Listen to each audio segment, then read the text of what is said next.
Hello guys, we are currently here at the Note Coffee. So, pumili kami ng Banh Mi Mama. 30 minutes kayong pumila doon. After namin doon sa Pho na Michelin, din.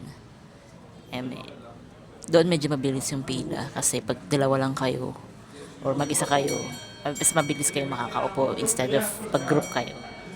So, ngayon, di kami umorder ng drinks doon. Sa Bani Mama, take out lang din kami kasi wala naman talaga upuan doon. And right now, dito lang kami, coffee lang kami. Ang in-order ko ay coconut coffee na frap large. And si Davis is 1 egg coffee large. So, yung egg coffee is 60,000 and yung coconut coffee is 68,000. So, ang total namin is 128,000. So, ayun, wait lang namin yung order namin. Dito pala kami sa third floor. Malaki pala to. Akala ko ano lang siya. Hanggang second floor lang yung Note Coffee. Apparently, fourth floor maybe? Fifth floor? Di namin nag-check. Di na kami naging choose sa pwesto basta makaupo kami. Kasi yung stairs, pa-spiral siya. So, maybe I'll try to take a video pa baba. Kasi nung pataas, hindi mo rin nakakasalubong. So, ang hirap mag-video. Ayun lang. Guys, nakalipat kami ng pwesto. Mas maganda yung view. Just overlooking the Hokkien Lake.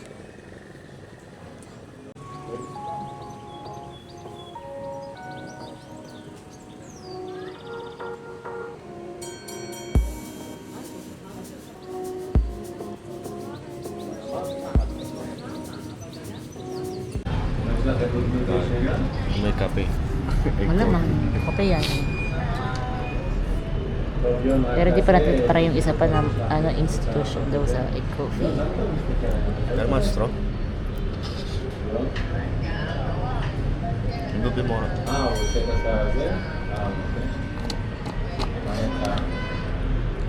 Kuha kang tissue dun.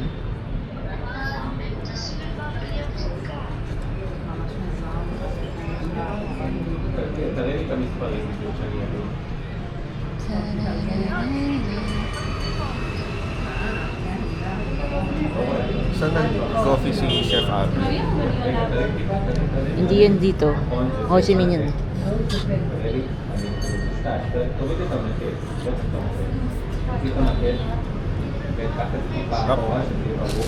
Hindi ko natin. Hindi ko na kasi kumagat at kumanta. Worth it yung pahila mo 30 minutes. Yung tinapay, mahal. Unang kagat ka na eh. Lulutang yung kaluluwa mo eh. Hindi ba para-para-para mo naman sila ng tirapo? Bato.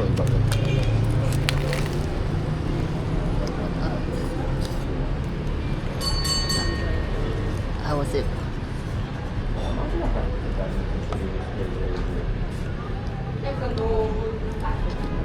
Yung tissue.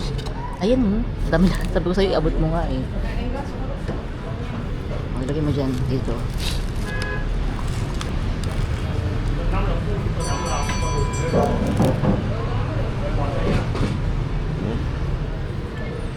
Okay ka naman sa kape mo? Okay yan siya. Hindi siya magiging katapang. Ay, iba pala talaga to. Bakit? Nakagat ko na yung ano. Yung beef? Ano, mas... Yung sausage, yung...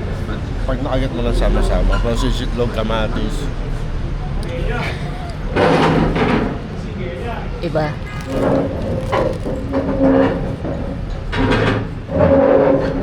Dapat mag-mic tayo eh. Mahilig ka sa tinapay. Ulit-ulitin mo. Pila ka ulit bukas.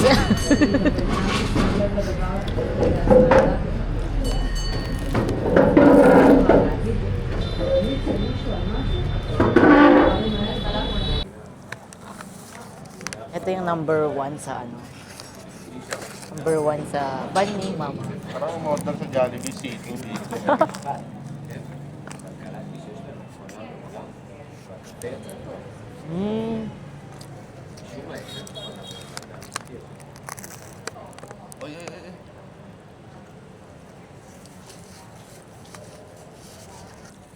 Sarap no? Hindi naman siya spicy. Kala ko spicy.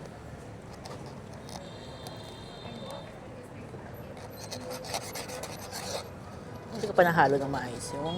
Bakit may kapipicturean tayo? Nag-chat na tayo. Kanina pa kami nag... Mal, parang ang dami ko ng ano. Baka makita ko na ng sarili ko ba bigla sa...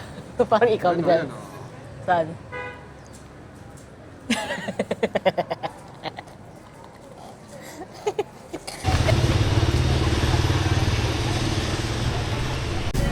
And wait for her a bit, and I want to show you our vegetables. Vậy cho con một miếng đậu nữa nhá. Đậu còn không? Con một miếng đậu. Còn đậu không?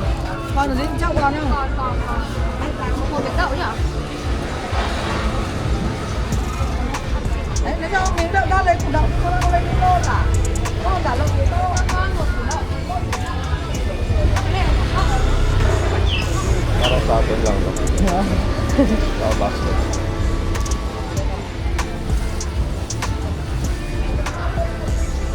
Okwa.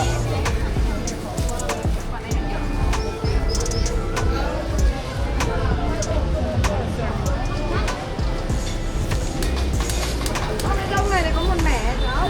Nãy còn thừa quá. Everyone follow me back here. This is your tofu to replace the minced pork. Yeah.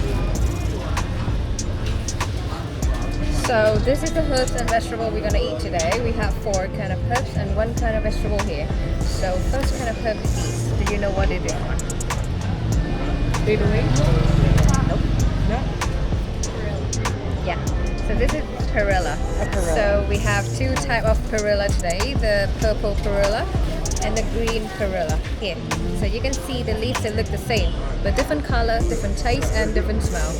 So this, the first one is the smell of the purple perilla. Yes. We've had that since we've been here.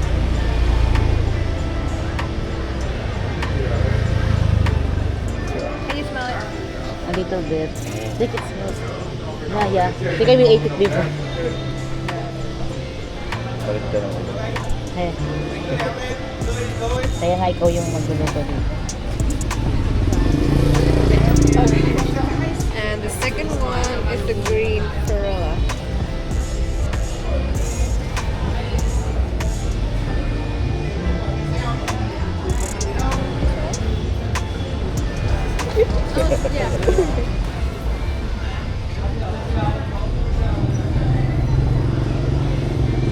Different, right? Yeah, different. Kind of smells earthy. This one's stronger. Oh wow, it's more fragrant, isn't it? Yeah. Yeah. It's more like citrusy.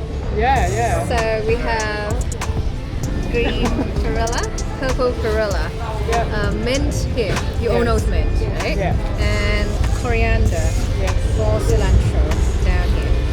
So is everyone good with this one? Because not everyone likes it. Not good. Oh, good? Okay. So we have 4 kind of herbs and 1 kind of vegetable here. Do you know what is this one? No, that's not a... Turnip. Nope. No. Not a turnip. Yeah, I couldn't figure that one out. Yeah, that's in the soup, isn't it? Usually in the buncha soup. No, that is green papaya. Oh, is it green papaya? This not that one. Oh, what is that? So this is kikoma. So what's it called? Kikoma. How do you spell It's that? from Mexico and they call it jicama. How do you spell it? Jicama. Oh, Yep. okay. Kikoma. Yeah. So this is a root. You can see it's a vegetable, but we eat it like a fruit. Just peel off the skin first and then eat it raw like an apple right away. And the texture is like between the pear and the apple. It's crunchy, watery, and a bit of powdery at the end, like an apple.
type of noodles here. One is big and flat, and one is small and round. So they are bún and pho. You know which one is bún and which one is pho? Oh. Yeah, right.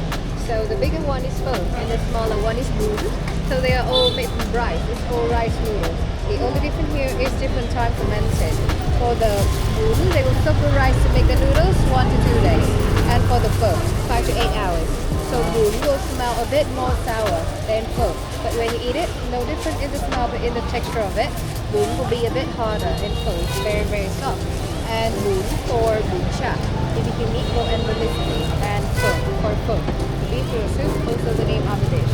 So we have noodles, pork, vegetable, and tofu. That's all the things you want to buy in the market now.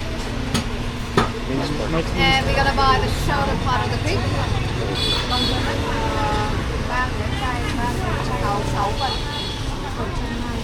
So we're gonna buy some minced pork now, and we're gonna buy the shoulder part of the pig, and we need both fat and lean mixed together. About 70% of lean and 30% of fat mixed together.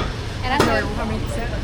70 of lean and 30% fat. Yeah. And at home you can use whatever part that you like for your half, like the belly part or the leg part, depends on you. But the best one is the shoulder. And you can see that's a pig tongue. And half of the heart, kidney, ribs. So if you come here earlier in the afternoon market, like 1 to 2 p.m., you can see like the brain, the nose, the ear, intestine, like everything, every part of the pig. So Vietnamese people eat everything. I know it sounds a bit scary, but we eat everything. And we think that when we eat the pig body part, our body part like that part will somehow stronger. So for example, today we eat the shoulder. So after today's meal, the shoulder gonna be a bit stronger, something like that. Khẩu phần là 120 chứ không phải.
Ay, sorry.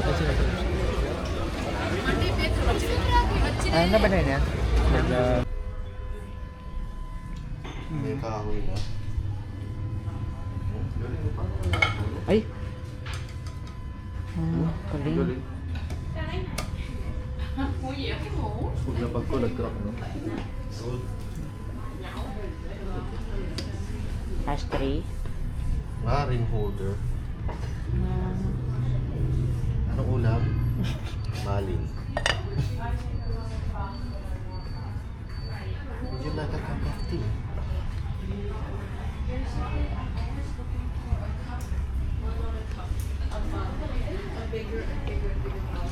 Ay, malang parang mo. Tanong mo sa akin. I wanna be the life of the party. I wanna dance with somebody. Be ooh, ooh, ooh, ooh.